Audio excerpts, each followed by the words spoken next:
Optus is in turmoil tonight after its entire network collapsed, causing chaos and misery for millions around the country.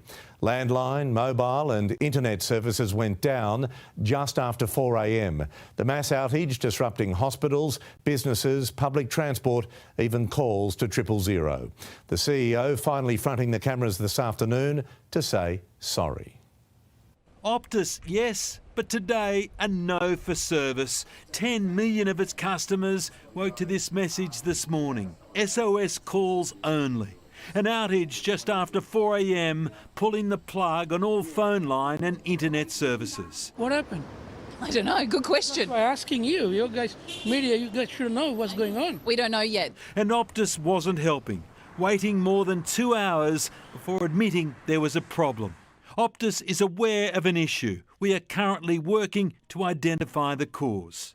In the meantime, life for many simply stopped. North Sydney barber Jacob Axer was forced to shut up shop. I've had to turn back about 10 customers today. Basically, can't use the register, so I can't charge customers. Uber Eats rider Mohammed was stranded. I am not able to work and not able to earn money. It was cash only for a coffee. Have you had to turn people away?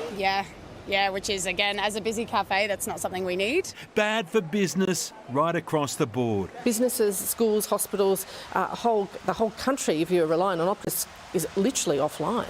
With no one to call, customers turned up at stores, demanding answers only to be turned away. In the city, one man's frustration led to police being called in. He was spoken to and moved on. The outage impacted call centres across the country, from banking to Service New South Wales and even hospitals. And emergencies were made even more urgent. Calls to 000, the emergency service, cannot be made from Optus landline services. In Melbourne, trains ground to a halt because services rely on the Optus network. I just don't like it, and a lot of people are so confused. And the confusion was infectious as the CEO broke her silence 6 hours into the outage. Unfortunately, I don't have more information to give at this stage. The team has tried a number of paths of restoration. So far, we have not had the results that we have hoped for. That was little consolation for Optus customers. I was supposed to meet some tradesmen this morning. I couldn't get a hold of them. I'm switching to Vodafone.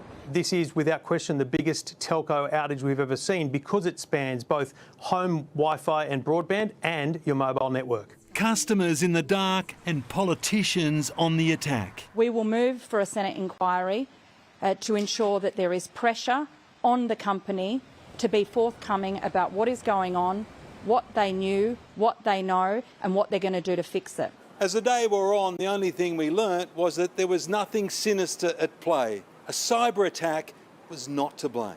Unlike a year ago when hackers stole the personal information of millions of customers, leaving the CEO in tears. I'm very sorry and apologetic. It should not have happened. And after 12 hours, the Optus boss finally fronted the cameras. I'm glad to say that services are now restored. What do you say to your customers? All we can say is sorry. So you've apologised. What about compensation? Now that the network is restored, we will have a look at ways in which we can thank our customers for their patience and reward them for their loyalty. But the North Sydney barber we spoke to shouldn't hold his breath. I'm disappointed that a barber couldn't do haircuts today. That seems like one of the few things you can do without connectivity. Late this afternoon, customers were back online playing catch-up. Got 5G again, back to normal. Damien Ryan, 9 News.